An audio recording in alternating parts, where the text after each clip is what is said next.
Lo dice subito il presidente dell'Associazione Veneziana Albergatori Vittorio Bonaccini, per evitare fraintendimenti.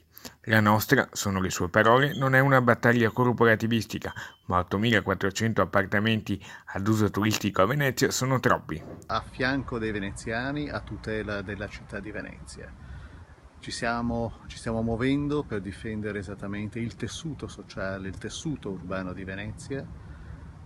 Sappiamo perfettamente che abbiamo più di 8.400 appartamenti destinati solo ed esclusivamente ad uso turistico ricettivo, e questo francamente lo riteniamo da albergatori non accettabile. La richiesta è esplicita e chiama in causa il comune.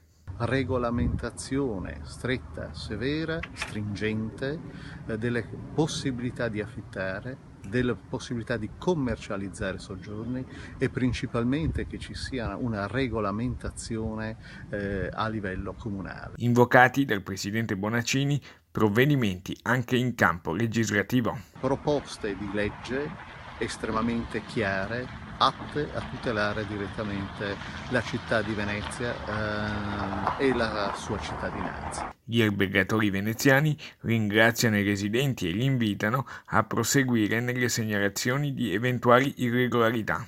Abbiamo il dovere etico, morale di difendere la nostra città e di contribuire direttamente al rilancio della stessa. Quindi ben lontani dalla illegalità. Si continui per cortesia a segnalare anche in modo erroneo. Un appartamento segnalato in modo erroneo non costituisce un problema. Può costituire un problema un appartamento irregolare non segnalato.